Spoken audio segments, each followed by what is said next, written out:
para sempre.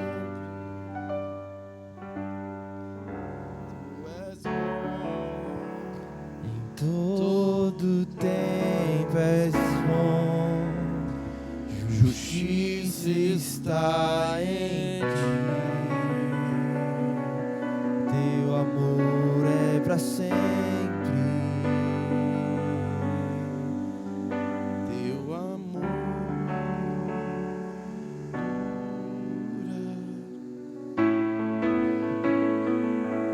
dura, o teu amor.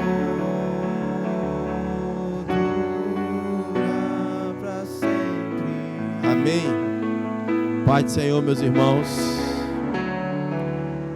obrigado, Senhor, pelo teu amor, pela tua bondade, pela tua fidelidade, porque o Senhor é o nosso provedor, o Senhor é o nosso sustento, o Senhor é quem nos mantém de pé, o Senhor é a rocha inabalável, onde os nossos pés estão firmados, Senhor. O nosso coração deseja a tua presença. O nosso coração deseja a tua presença, Senhor. Toca-nos nesse lugar com a tua presença. Toca-nos daquela maneira que o Senhor tocou Jacó no vale de Jaboque. E ele nunca mais foi o mesmo depois daquele dia, Senhor. Nós queremos sair desse lugar hoje para nunca mais sermos o mesmo. Para nunca mais sermos os mesmos, Senhor. Vem nos marcar com a tua glória. Vem nos marcar com a tua presença, Senhor. Vem transformar o nosso ser. Tudo que nós precisamos é da tua presença, Senhor. Espírito Santo, enche esse ambiente. Espírito de revelação, de graça, de bondade, de cura. Toca-nos por dentro nessa noite. Move-se dentro de nós. Aquece o nosso coração. Arranca de nós toda a indiferença, Senhor.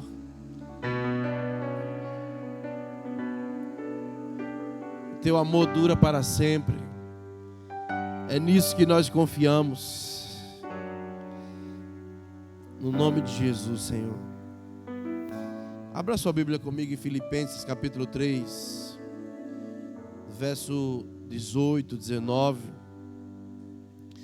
Depois eu vou ler o capítulo 4, verso 19 e o 20. É carta de Paulo aos Filipenses. Capítulo 3, o verso 18, ele diz assim: porque muitos há dos quais muitas vezes vos disse, e agora também digo, chorando, que são inimigos da cruz de Cristo,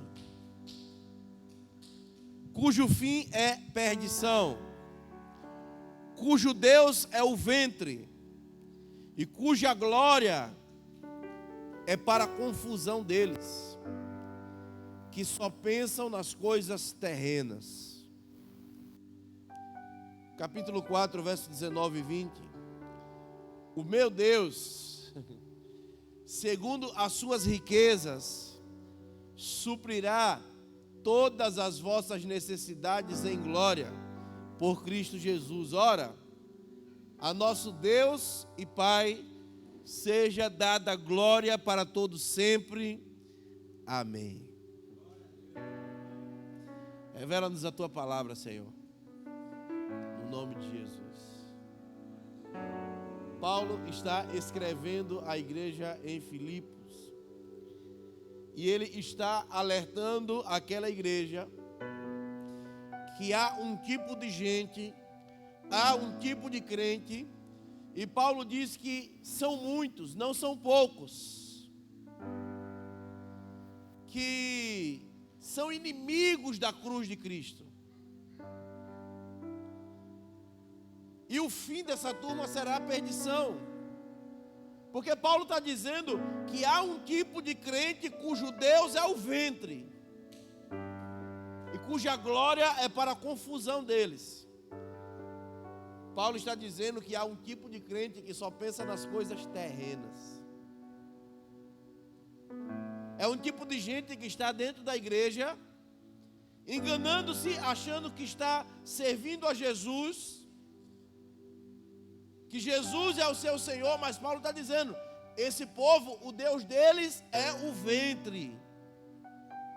Eles estão tentando saciar algo e há um buraco insaciável dentro de si. E Paulo diz,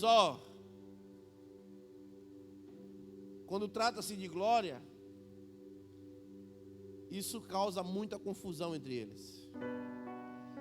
Porque é um tipo de gente que só pensa nas coisas terrenas.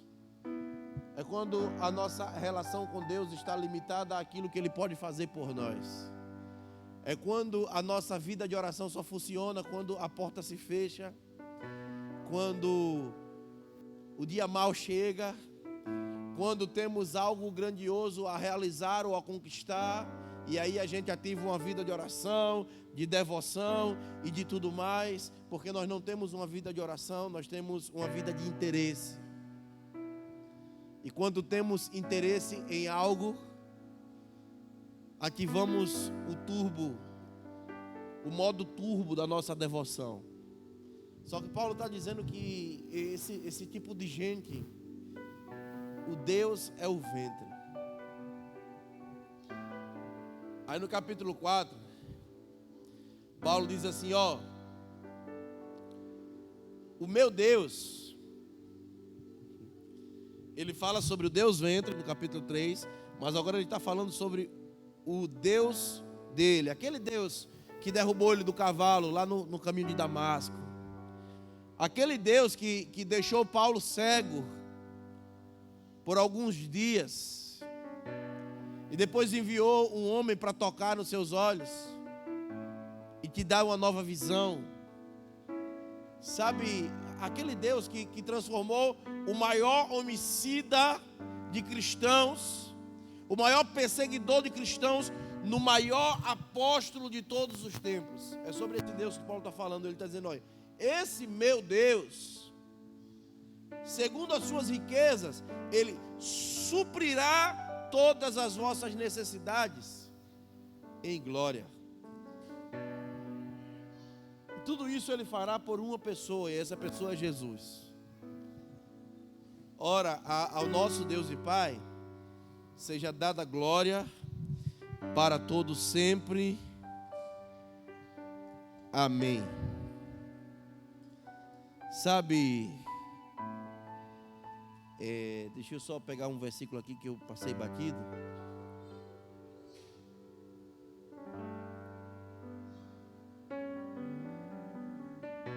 Até aí.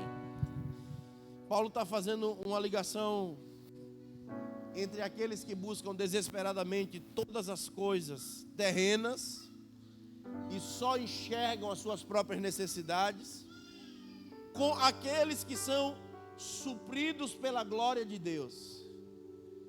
Paulo está fazendo um paralelo entre dois tipos de pessoas: aqueles que se aproximam de Deus, mas não querem Deus, querem as coisas materiais, querem as coisas dessa terra, querem o conforto do dinheiro, querem trocar de casa, querem a vitória financeira. E Paulo está fazendo um paralelo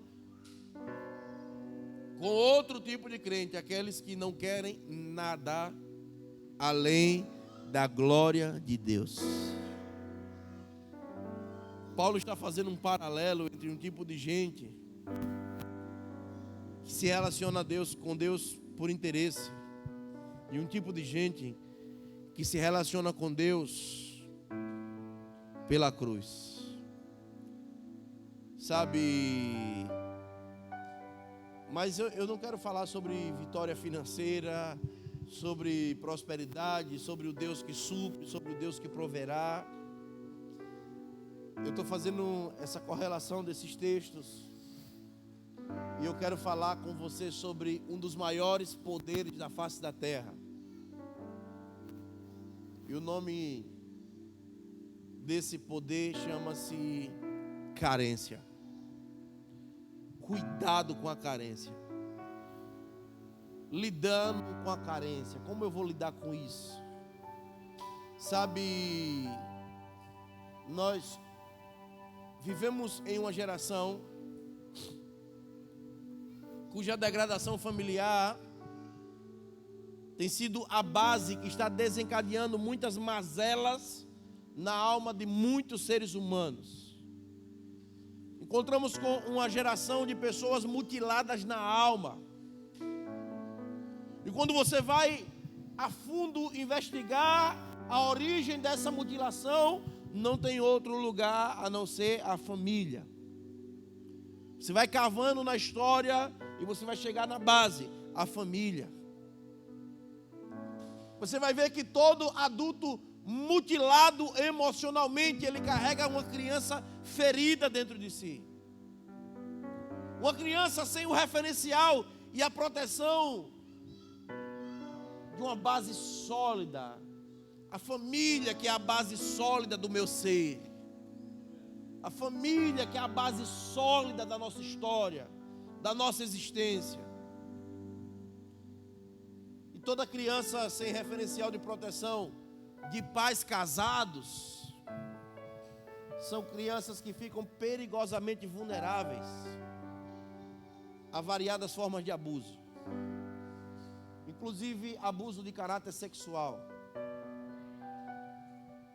E isso vai sistematizando-se dentro delas, na alma delas, e gerando algo destruidor chamado passividade. É você ficar inerte a todo tipo de situação. A passividade pode ser definida pela incapacidade de reagir, a inércia da vontade mediante as situações abusivas. Hoje eu vi a reportagem de uma criança que desde os 5 anos de idade, pais separados, um final de semana com a mãe, um final de semana com o pai, e no final de semana com o pai, desde os 5 anos de idade, o pai pegava o notebook e colocava filmes pornográficos para ela assistir, e depois abusava sexualmente ela, uma menina. O próprio pai. A falência do casamento tem exaurido a capacidade moral de uma geração. Olhe como a destruição da família sistematizou-se dentro daquela criança, mutilando a sua alma de tal maneira que ela se tornou inerte,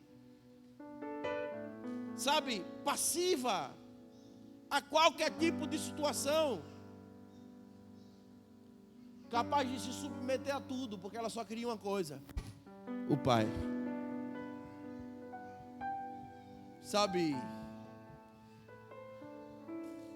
E aí a passividade, essa incapacidade de reagir, a inércia da vontade mediante as situações abusivas.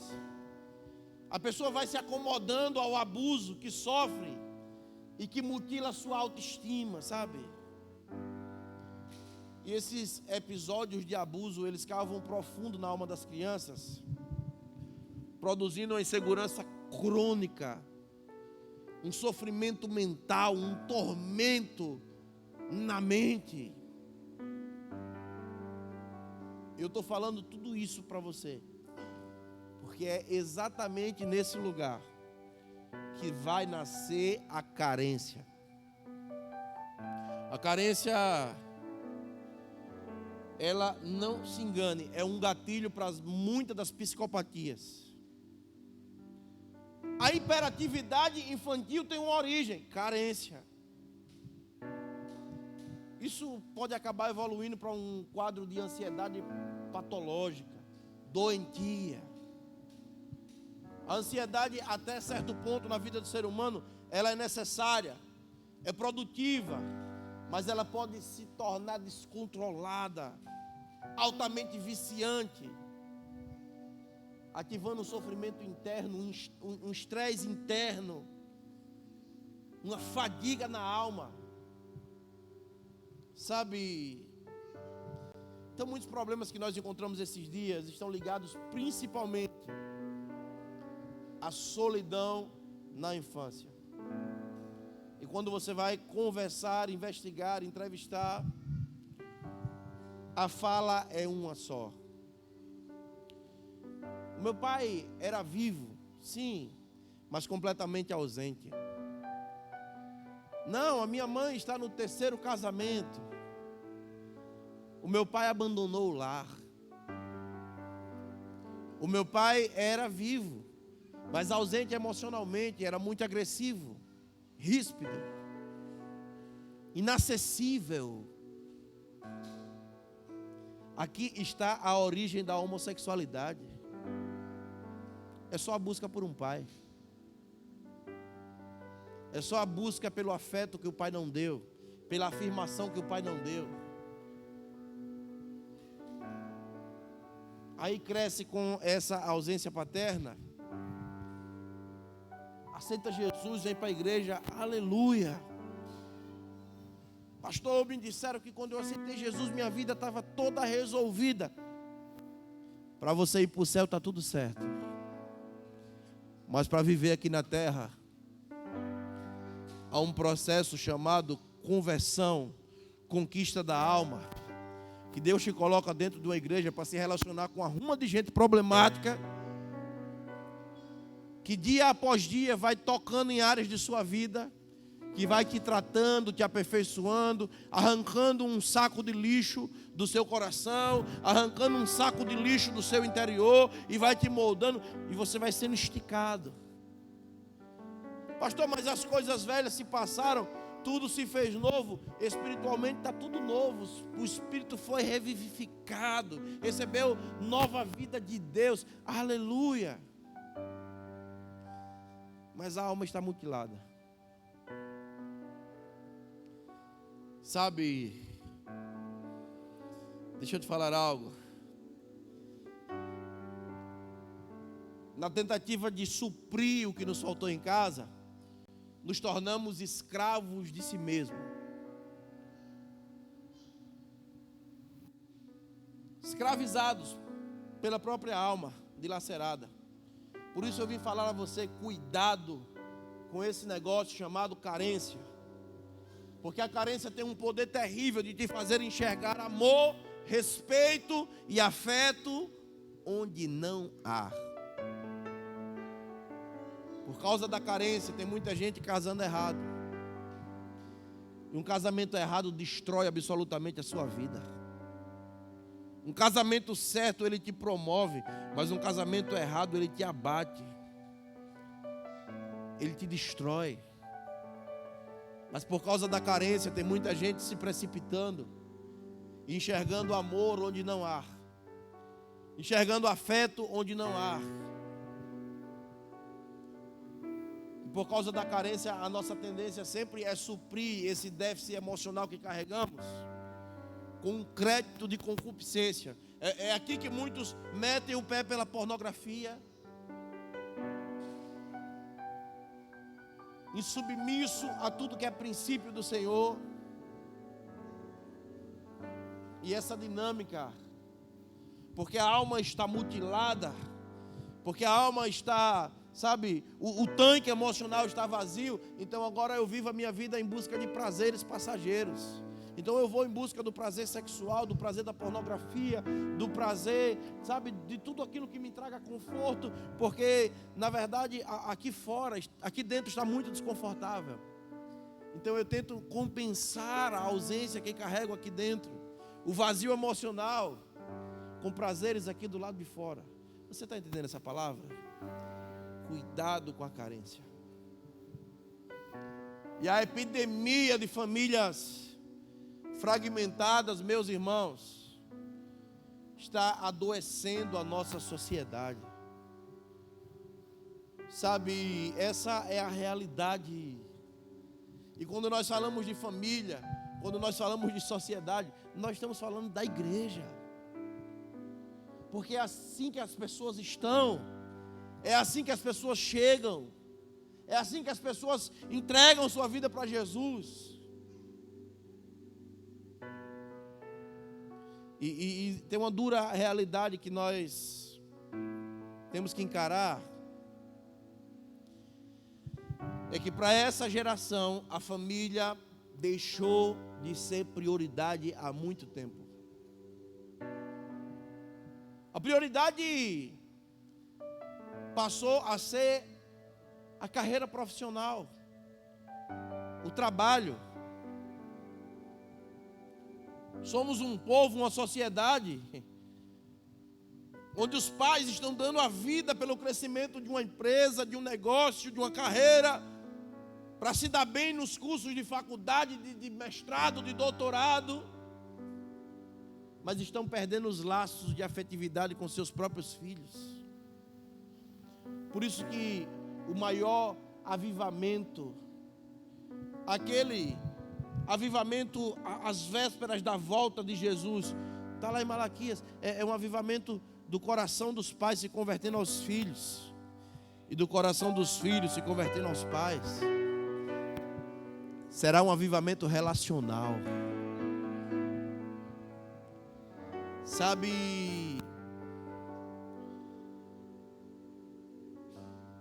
esses dias eu fui pregar em um lugar e alguém me procurou e disse: pastor, pelo amor de Deus, converse com fulano de tal, converse com o pastor fulano. Eu disse: mas o que é que está acontecendo? Não, pastor, é que ele colocou na cabeça que não quer ter filhos, pelo menos agora, só quando tiver com 40 anos, porque o foco dele agora é fazer a igreja crescer. E ele está dizendo que se ele tiver filho agora, os filhos atrapalharão o crescimento da igreja. Olhe a nossa mentalidade. Os filhos são o trabalho mais importante de todo ministro do Evangelho. Os filhos são o trabalho mais importante de todo cristão, de todo servo do Senhor. E no dia que você precisar não vir no culto do domingo à noite para ir para o McDonald's com seus filhos, com a sua família, pode ir, que o teu pastor aqui vai estar te aplaudindo. Pega a tua família e vai numa pizzaria, vai na orla passear, você vai estar cultuando do mesmo jeito. Nós não temos uma vida de escravidão religiosa. Irmãos, a prioridade Deus só fará na igreja se Ele primeiro fizer nos lares. Ele só vai fazer aqui o que Ele primeiro fez na tua casa. Mas a religião plantou essa mentalidade dentro de nós. Eu vim dizer a você, os filhos são o trabalho mais importante. Sabe, por isso nós entendemos que a carência é sem dúvida um dos maiores poderes da terra. Por conta da carência nós tomamos as piores atitudes. Somos capazes de cometer tudo quanto é loucura, quanto é atrocidade. E a carência não é algo a ser suprido, é na verdade uma doença que precisa ser curada e tratada como tal. Essa enfermidade chamada carência nos leva a tomar as piores decisões da nossa vida, irmãos. As piores decisões: casar precipitadamente, compromissos equivocados, compras precipitadas, escolhas inadequadas. A carência tem o poder de escravizar, de controlar as nossas ações. A carência tem um poder terrível de determinar as nossas piores escolhas. Escolhas que influenciarão toda a nossa vida emocional. Ela é responsável por vezes em levar alguém a nem conseguir relacionar, nem conseguir contornar uma desavença, uma situação de crise emocional.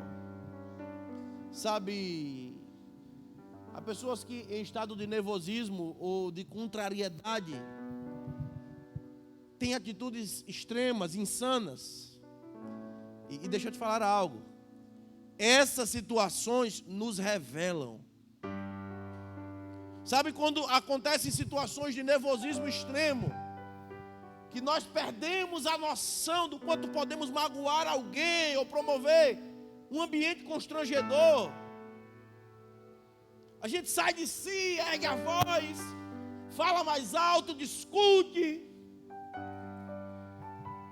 Aí, depois a gente vem com a cara lisa, aí diz assim: me perdoe, eu estava fora de mim. Só que na verdade é exatamente o contrário. Nós estávamos exatamente em nós mesmos. Quando nos descontrolamos, estamos no estado mais sincero do nosso caráter. Estamos sendo quem somos. Quando amamos o próximo, cuidamos uns dos outros, perdoamos os nossos inimigos, abraçamos um irmão na igreja, caminhamos mais algumas milhas com paciência, aí sim, meu irmão, nós estamos fora de nós mesmos. Porque todo o nosso controle vem do Senhor. Ao fazermos coisas contrárias à nossa natureza, manifestamos a vida de Deus. Aí você está agindo no novo homem, a nossa nova vida, a nova natureza. Somente submetendo a Ele o nosso coração, o nosso caráter, é que nós conseguimos a libertação de nós mesmos. Ele veio para libertar os cativos. Ele veio para nos libertar, principalmente de nós mesmos. Você está entendendo isso tudo? Se existe algo que nós precisamos entender, é que as carências são o pior ambiente para quem deseja andar debaixo do governo do Espírito Santo de Deus. Enquanto nós não abandonarmos as carências e não nos submetermos ao tratamento, continuaremos levando a nossa vida cristã em um ciclo de reprovação. Sempre reprovado, sempre repetindo a mesma série, o mesmo ciclo. A carência tem o poder de nos conduzir a atitudes extremas, desastrosas, com consequências terríveis para a nossa caminhada. Ela vai estar sempre tentando nos levar a correr atrás daquilo que não é bom, daquilo que não é nobre, daquilo que não é de Deus. A carência na vida do homem, na vida do ser humano, é como um cio no ser humano. Um animal, quando está no cio, ele não tem nenhuma consciência do que está fazendo. O cheiro desperta o seu instinto e ele vai procurar violentamente aquilo que ele quer. O homem carente, o ser humano carente é exatamente assim. Ele perde a consciência, ele se torna inconsequente. O ser humano carente não é orientado por sua consciência, ele é orientado e movido pelas suas necessidades. Vamos voltar para Filipenses capítulo 3. Há um tipo de gente cujo Deus é o ventre. Há um vazio aqui, insaciável. Você quer ver o estrago completo? É quando um ser humano no ápice da sua carência, ele se encontra com outro ser humano, com uma personalidade extremamente manipuladora. Nasce um filho chamado dependência emocional. que o manipulador e o controlador agora decide todas as decisões do carente. Controla toda a sua vida. Tem lideranças absolutamente doentias, que se movem por controle, por manipulação. Há um tipo de gente carente, em busca de atenção, de aceitação, de afirmação, que é capaz de se submeter a tudo e a todos, só pelo simples fato de ser amado.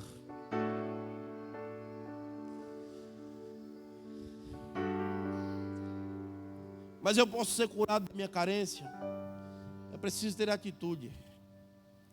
Só o desejo não muda ninguém. Todo mundo tem o desejo de mudar. Todo mundo tem vontade de transformar seu casamento. Todo mundo tem vontade de se santificar. Porém, não é o fato de querermos as coisas que provoca a mudança em nós. Não, não. Não é por querer. Não é só orar por aquilo. Diga comigo, é se posicionar. São atitudes que fazem a diferença. Não adianta dizer que tem o desejo de mudar. É preciso atitudes que vão levar você a isso. O fato é que muitos de nós, sabe quando Paulo diz lá em Filipenses 3, esse tipo de gente são inimigos da cruz. Sabe o evangelho sem cruz, sem custo, sem arrependimento, sem renúncia, sem mudança de rota, sem metanoia? Muita gente ainda não se arrependeu do que fizeram de errado no seu passado.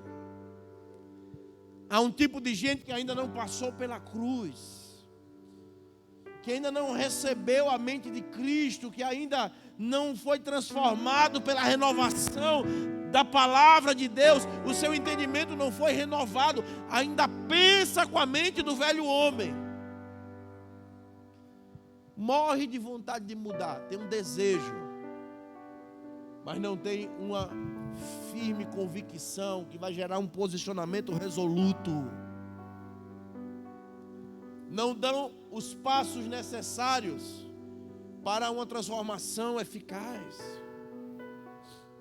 Sabe, existe muita gente que caminha a vida cristã decepcionado consigo mesmo, porque vive um ciclo de derrota.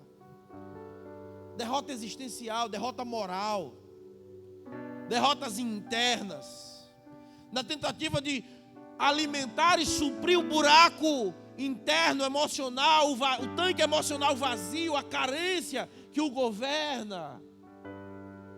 Comete atrocidades e vive aquela derrota, aquela consciência pesada. Mas deixa eu falar uma coisa.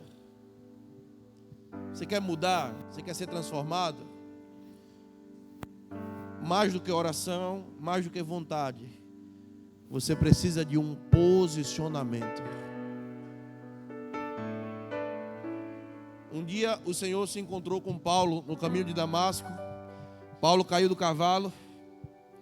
Paulo era o maior homicida de cristãos, o maior perseguidor de cristãos. Paulo se levantou daquele lugar, ouviu uma voz: Paulo, Saulo, Saulo, por que tu me persegues? Depois que ele viu a voz do Eterno tocando o seu interno, ele se levantou daquele lugar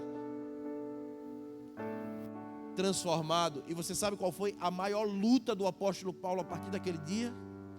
O homem que lutava contra os cristãos agora não luta mais contra os cristãos. A maior luta da sua vida é para nunca mais voltar a ser Saulo.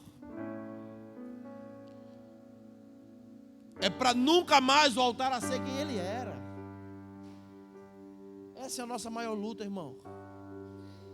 É para nunca mais voltar. Sabe a mulher samaritana? está lá no poço de Jacó. Os nossos pais beberam dessa água. Jesus diz: mas eu tenho uma água que se você beber dela, você nunca mais voltará a ter sede. Aí Jesus diz: vai buscar o teu marido e vem. Eu não tenho marido. Disseste bem. Já tiveste 4 maridos. Foi 4 ou 5 agora. E o que tem agora não é nem teu, sem vergonha. Olha o poço, o tanque emocional daquela mulher. Uma mulher extremamente carente, que vivia tentando suprir a sua carência em relacionamentos. Olha a sequência de casamentos. Agora tem uma relação que não era nem marido dela. Aí Jesus diz: eu tenho uma água para te dar.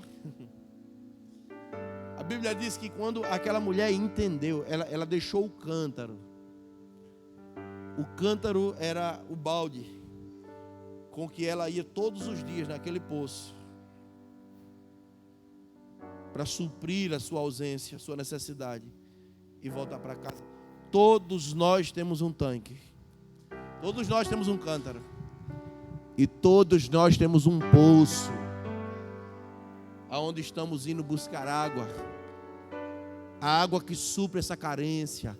A água que alimenta as ausências que a vida causou. E Jesus está tentando negociar conosco, dizendo: me dá aqui o seu cântaro. Me entrega o teu cântaro, porque ele não será necessário.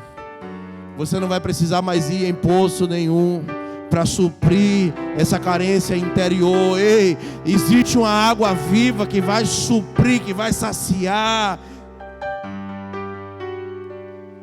Existem mudanças que só com um posicionamento, irmãos. Talvez, para mudar, você vai precisar sair do WhatsApp por um tempo mesmo. Eu lembro de Jesus ensinando: se o teu olho te faz pecar,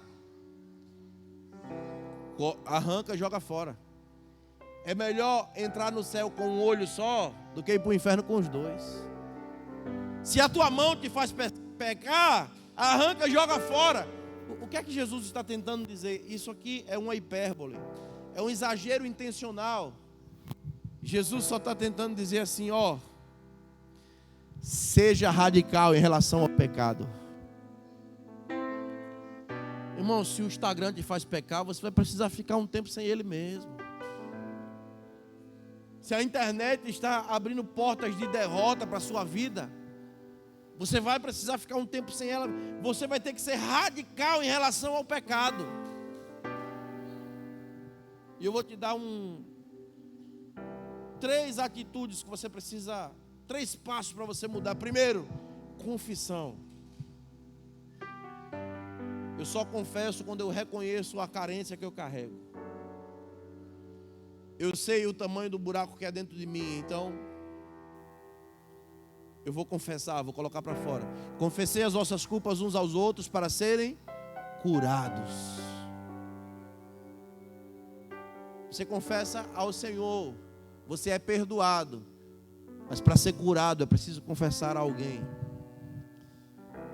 Segundo, entre no lugar de arrependimento. O que é um arrependimento? É uma mudança de rota. É um firme posicionamento. Ainda que custe a minha vida, eu não vou cair mais nesse erro, nesse pecado. Terceiro, saia dos lugares onde a tua carência te levou e volte para os lugares aonde o Senhor te plantou. Mude a rota. Saia da beira desse poço e volte para os lugares que o Senhor está te direcionando. Sabe? Mudança de ambiente. Ei, aquilo que Deus tem para a sua vida, meu irmão, tem a ver com uma palavra e com uma geografia. Se você está inserido na geografia errada, você vai ser totalmente absorvido por ela. Se você está inserido na geografia correta, qual é a geografia de Deus para a minha vida? É o lugar da comunhão. É o lugar da vida na vida. É o lugar onde o Senhor está presente, porque estamos reunidos no nome dEle.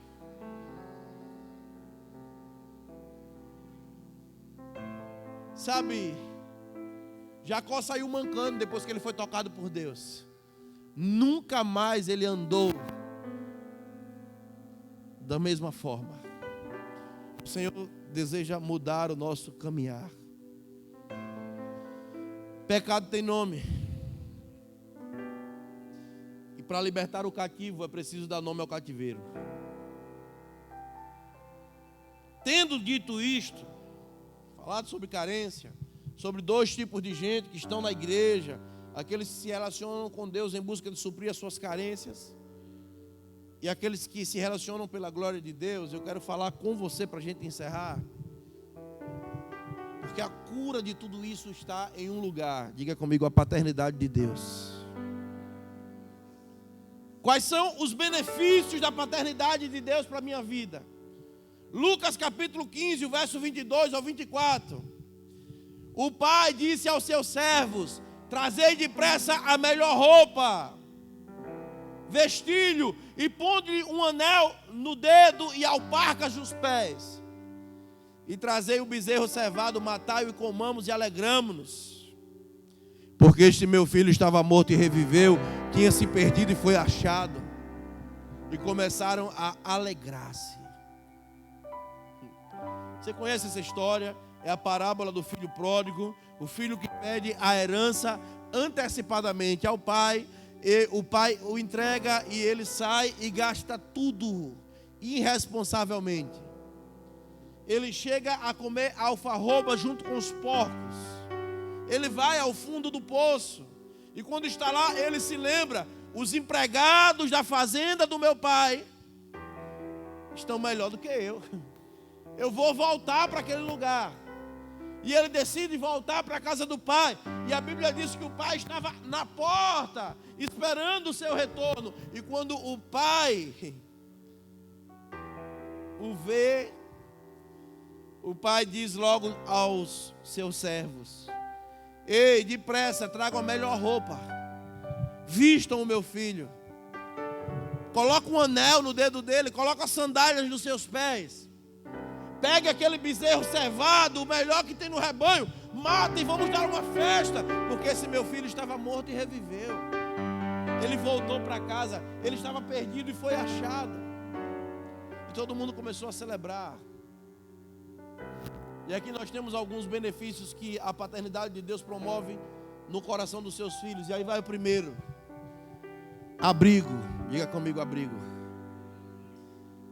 Ao receber o filho, o pai disse logo para os seus empregados: depressa, tragam a melhor roupa e vistam nele.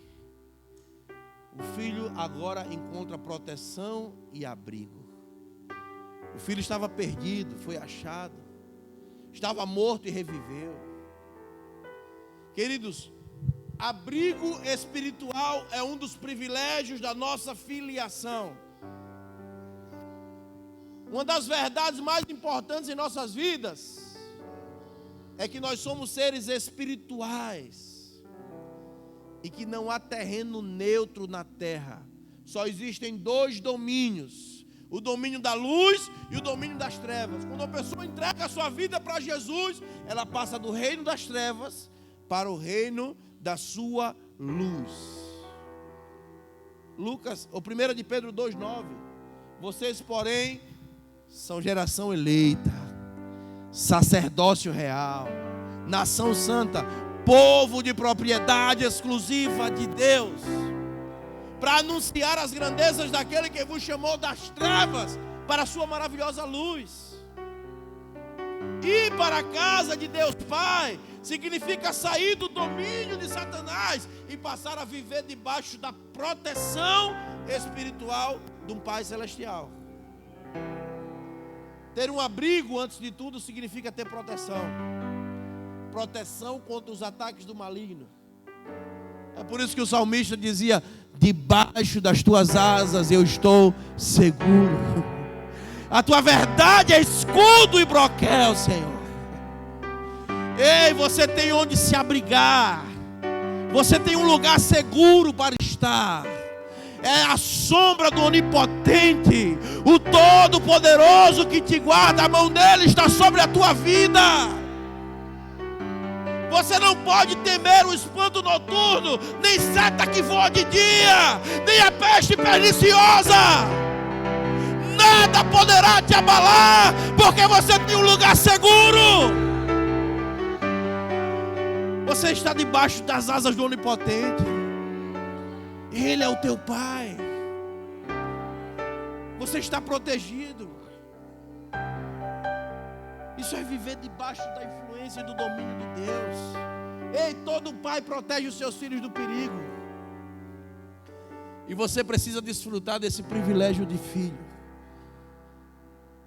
A Bíblia garante, Ele é o nosso Pai, Ele é o nosso protetor. Se um pai humano oferece amparo, imagine o Pai Celestial, o que não poderá fazer por você. Aquele que habita no esconderijo do Altíssimo, a sombra do Onipotente habitar, diga comigo, abrigo.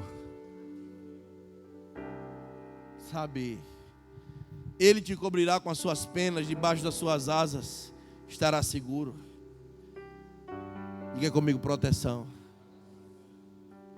Esse é o primeiro benefício da paternidade de Deus. Abrigo. O segundo benefício da paternidade de Deus para as nossas vidas: a aceitação. O pai da parábola do filho pródigo, aqui no texto que lemos, diz assim: coloquem sandálias nos seus pés. Sabe, quando nós entramos na dimensão da filiação de Deus, esse é um lugar de aceitação. No contexto que Jesus conta essa parábola, um escravo, ele poderia ser reconhecido de longe, porque a marca evidente de um escravo era: ele anda descalço.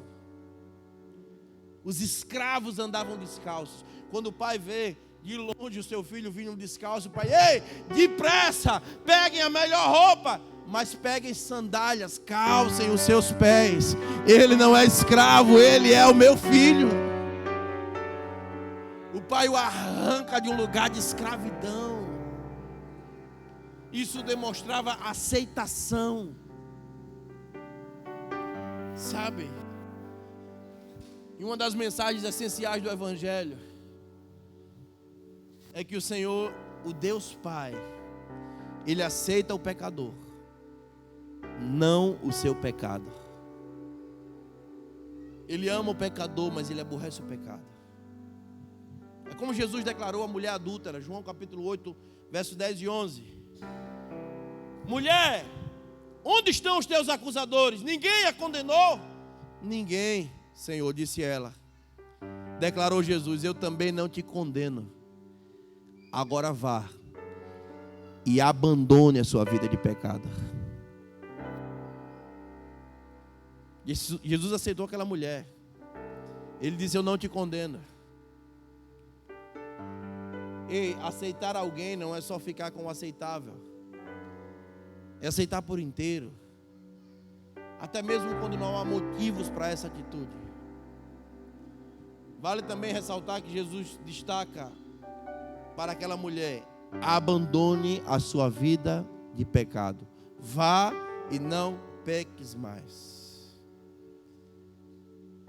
Esse Jesus não despreza ninguém, mas para que seja possível um relacionamento com Ele, é preciso libertação, é preciso transformação. Precisamos ser libertos de tudo que nos aprisiona. No caso daquela mulher, o cárcere dela era a perversidade sexual, que na prática resultou em adultério. Jesus disse: vá e não volte mais para esse cárcere, não volte mais para essa cela. Qual é a área que você precisa de libertação? quais os cárceres que o Senhor precisa te arrancar nessa noite. Estamos falando sobre um cárcere emocional chamado carência. Mas existem várias prisões das quais você poderá estar retido, e eu vim dizer para você nessa noite que Deus Pai é poderoso para quebrar as grades dessa prisão e te arrancar desse lugar. Eu lembro de Paulo e Silas na prisão. Eles só começaram a adorar a Deus, e à medida que eles adoraram, as portas das prisões se abriram. Porque não há cativeiro que suporte quando alguém decide andar no caminho da adoração, no caminho do relacionamento com Deus, no caminho da santidade, da verdade. Há uma unção que despedaça todo jugo. Sabe qual é a sua área? Quando você tem Deus como pai, você sai da condição de escravo, se torna filho.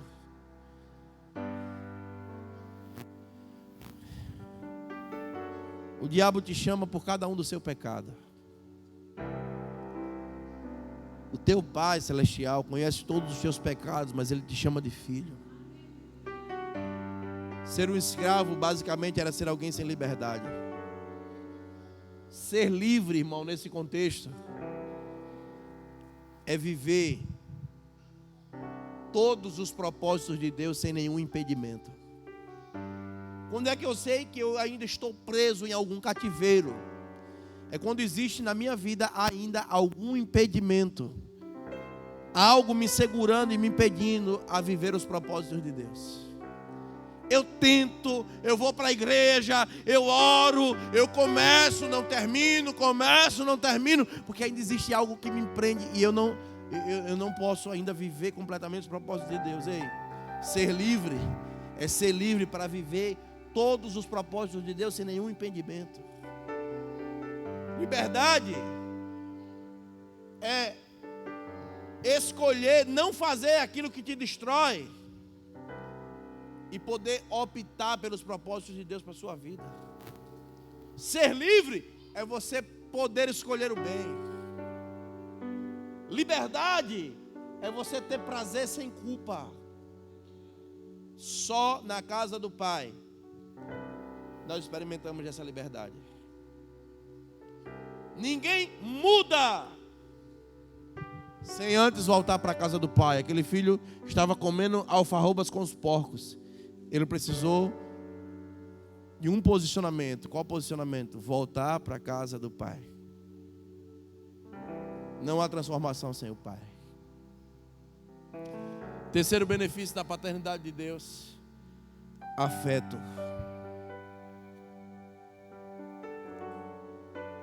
Lembra da carência?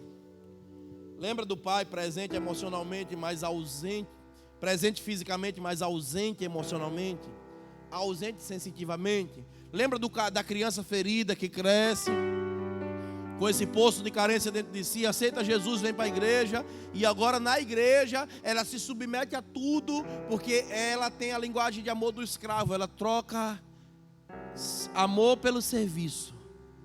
Então ela se submete a tudo para ser amada, para ser vista, para ter um lugar. É tudo em nome de carência. Olha o que é que o pai do filho pródigo faz. Terceiro benefício é afeto.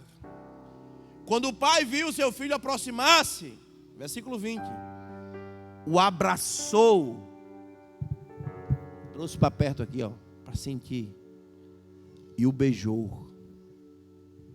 Ei, Deus é um pai de afeto.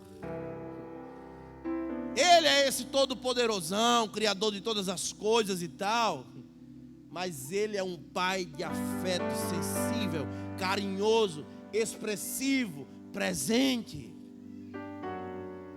Mateus 23, 37, ele diz assim, ó: Jerusalém, Jerusalém, que matas os profetas e apedreja os que são te enviados. Quantas vezes eu quis te ajuntar como meus filhinhos, como a galinha junta os seus pintinhos debaixo das asas, e tu não quisestes. Deixa eu te falar uma coisa. Ninguém vive sem afeto. Sem afeto, um casamento termina. Ninguém vive sem abraço, sem beijo. Quem não desfruta desse tipo de carinho, apenas sobrevive à sua própria existência. Ninguém vive sem afeto. Sabe, esse Deus que é Pai, Ele quer te suprir com seus ternos afetos de amor. Sabe como é que Ele faz isso? Por meio do seu Espírito Santo. O Espírito Santo é a expressão sensível e dócil de Deus. João 14:14. Eu rogarei ao Pai, Ele vos dará o Consolador, para que fique convosco para sempre. Deus, através do seu Espírito Santo, Ele tem até mesmo ciúmes de você.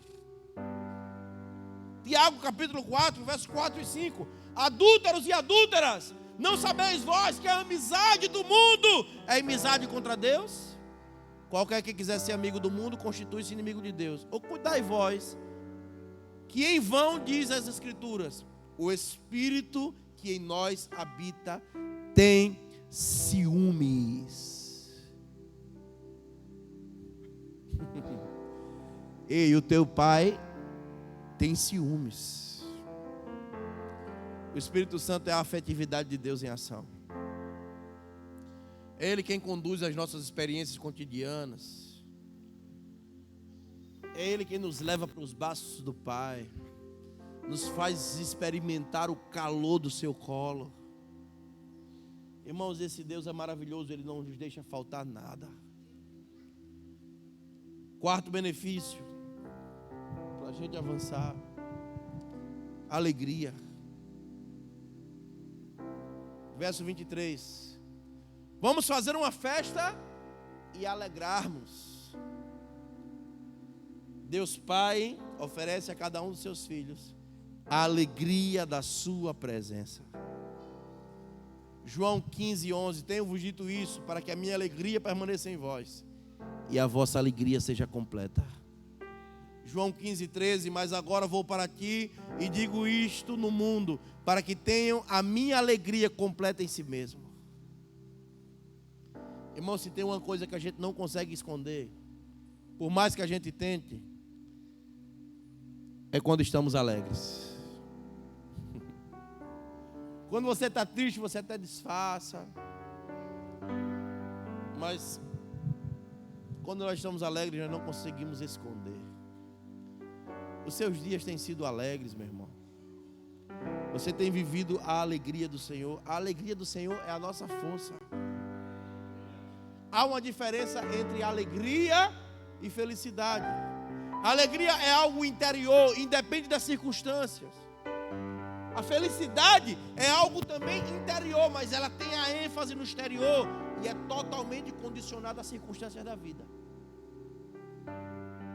O dinheiro traz felicidade, né? Um bom passeio traz felicidade, uma viagem boa traz felicidade, né? Ir para a praia traz felicidade. Quantas coisas trazem felicidade, irmão? Porque a felicidade é interior, mas ela está absolutamente condicionada às circunstâncias da vida. Mas a alegria não. Na alegria, que é fruto do Espírito Santo, o seu mundo exterior pode estar se acabando, destruído, mas o seu interior está se renovando todos os dias, de glória em glória, de glória em glória. Pode faltar muitas coisas aqui do lado de fora, mas nada é capaz de roubar a alegria do Espírito Santo dentro de você.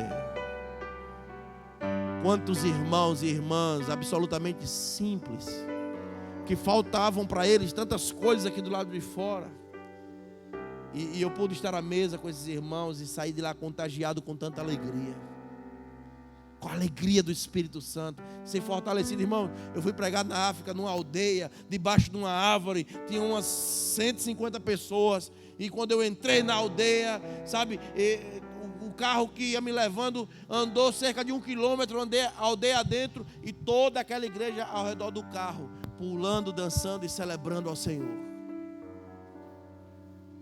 Eu preguei uma mensagem rápida, sabia nem o que dizia aquele povo. Um intérprete traduzindo para a língua deles. No final do culto, um casal de pastores veio com uma caixinha fechada, 2 furos de um lado, 2 do outro. Idosos, com os braços entrelaçados, eles vinham dançando assim com aquela caixinha na mão, para me entregar. E ele disse: pastor, nós não podemos receber um homem de Deus aqui na nossa igreja sem abençoá-lo com uma oferta. E eu, super constrangido, recebi aquela caixa, que se balançava mais do que tudo.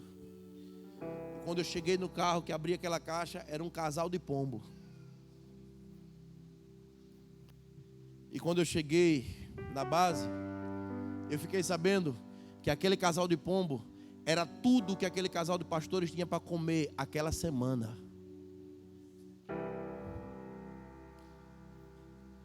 E eu chorei todas as lágrimas que eu tinha para chorar, porque eles vieram com toda a alegria do mundo me abençoar com algo que para mim não era nada, mas para eles era tudo. Ei, você tem vivido de felicidade ou de alegria, meu irmão? Sabe, você deixa as coisas exteriores afetar o seu humor e te governar. Ei, entra num lugar de alegria, aonde o seu exterior pode estar desabando, mas o seu interior está se renovando, porque você sabe em quem você tem crido. Está certo que Ele é poderoso para fazer infinitamente mais, além daquilo que pedimos ou pensamos. Que a alegria do Senhor seja a nossa força. Vamos dar uma festa, porque esse meu filho estava morto e reviveu. Vamos nos alegrar. Sabe, o apóstolo Paulo disse na segunda carta aos Coríntios, capítulo 4, verso 16 ao 18: por isso não desfalecemos, ainda que o nosso homem exterior se corrompa, o interior contudo se renova dia após dia, porque a nossa leve e momentânea tribulação produz para nós um peso de glória muito excelente, não atentando nós para as coisas que se veem, mas para as que não se veem, porque as que se veem são temporais, mas as que não se veem são eternas. Ei, o relacionamento com Deus Pai é a nossa real e única possibilidade de desfrutarmos da verdadeira alegria. Quinto benefício da paternidade de Deus: alimento. Na parábola, o pai diz assim no verso 23: tragam-me um novilho gordo e matem para comermos. E a nossa filiação está absolutamente ligada à condição, à possibilidade de sermos alimentados por Deus, de sermos supridos em tudo. Algumas pessoas realmente nunca descansaram em Deus em relação a esse aspecto. Existem filhos que são incapazes de acreditar que o seu pai é o Deus da provisão. Ele é dono de todos os recursos. Olhe para as aves do céu, não semeiam nem planta. O vosso pai não deixa faltar nada para ela. Nem Salomão em toda a sua glória se vestiu como alguma delas. Sabe, Mateus 6:33, buscai primeiro o reino de Deus e a sua justiça, todas estas coisas vos serão acrescentadas. Não vos inquieteis pelo dia de amanhã, o dia de amanhã cuidará de si mesmo, basta cada dia o teu mal. Quais são os motivos, pelos quais motivos você não tem conseguido descansar no cuidado desse Deus que é teu Pai? Talvez você ainda não entendeu a profundidade do que significa ser o seu filho. Ei, filhos não se relacionam por merecimento, é por filiação. Todo dia o prato de feijão e arroz está na mesa. Só porque são filhos. Eles descansam. Eles dormem porque sabem que tem um pai lutando as suas guerras. Os pais estão travando as suas batalhas. Lucas capítulo 11, verso 10 ao 13. Porque qualquer que pede, recebe. Quem busca, acha. Ao que bate, abrir-se-lhe-á. Qual o pai dentre vós que se seu filho lhe pedir um pão, lhe dará uma pedra? Ou também se lhe pedir um peixe, lhe dará uma serpente? Ou também se lhe pedir um ovo, lhe dará um escorpião? Porque se vocês, sendo maus, sabem dar boas coisas aos seus filhos, quanto mais vos dará o vosso Pai Celestial. O vosso Pai Celestial vos dará o Espírito àqueles que lhes pedirem. Todo pai, nas suas condições normais, suprirá as necessidades dos seus filhos. Nosso Pai Celestial nos promete suprir com aquilo que é essencial. Jesus nos ensinou o seu modelo de oração, dizendo assim: o pão nosso de cada dia dai-nos hoje. Pão é um alimento básico, essencial à vida. Só quem não gosta de pão é nutrólogo, irmão. Mas Jesus disse: eu sou o pão. Cá para nós, viu? Fica lá. Mas todos. Esses dias eu preguei uma mensagem sobre o pão aqui. Depois eu ganhei um pão da irmã que eu cheguei em casa. Eu fiquei triste porque ele acabou. Todos quantos receberam, deu-lhes o poder de serem feitos filhos de Deus, aos que creem em seu nome.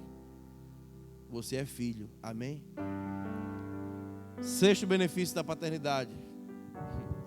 Verso 22. Quando o filho da parábola volta para casa, o pai diz: põe o anel no seu dedo. O anel, o brasão da família, é o símbolo de pertencimento. Quando alguém via o indivíduo com aquele anel, com aquele brasão, sabia que ele pertencia àquela família, que ele tinha créditos pertinentes àquela família. Ah, pode confiar aí, porque é filho de fulano lá. E se ele fizer alguma coisa, o pai arcará. Olha o anel no dedo dele. Ele tinha créditos concernentes à família. O anel com o brasão era uma espécie de um cartão de crédito. O anel simbolizava a aliança de sangue entre o pai e o seu filho. Quando nos apropriamos da filiação divina, sabe? Nos apropriamos da aliança que nós temos com esse Deus. Eu tenho saudade daquela época onde a palavra de um crente era o que valia. Pode confiar, crente. Hoje, quando se fala que é crente, as pessoas... Vamos deixar para lá. Por meio dessa aliança, você será capaz de experimentar tudo o que Deus planejou para você. Você é filho. Sabe, 2 de Pedro, capítulo 1, versos 3 e 4. Visto como o seu divino poder nos deu tudo o que diz respeito à vida e piedade pelo conhecimento daquele que nos chamou da sua glória, pela sua glória e virtude, pelas quais Ele tem nos dado grandíssimas e preciosas promessas, para que por elas fiqueis participantes da natureza divina, havendo escapado da corrupção que pela concupiscência há no mundo.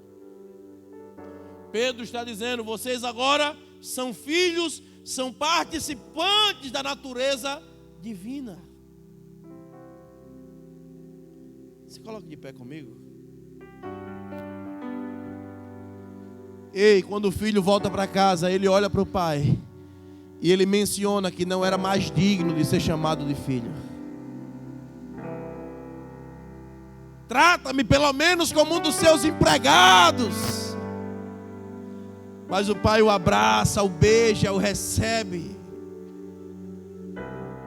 tudo que estivera quebrado pela rebeldia, pela desobediência, naquele abraço e naquele beijo, foi reajustado novamente. Naquele abraço, o filho quebrado foi reconstruído interiormente. Naquele abraço, o poço de carência, sabe, foi curado, foi transformado. Há lugar para você nos braços do Pai. E eu quero te convidar nessa noite a entrar nesse lugar, dizer: Senhor,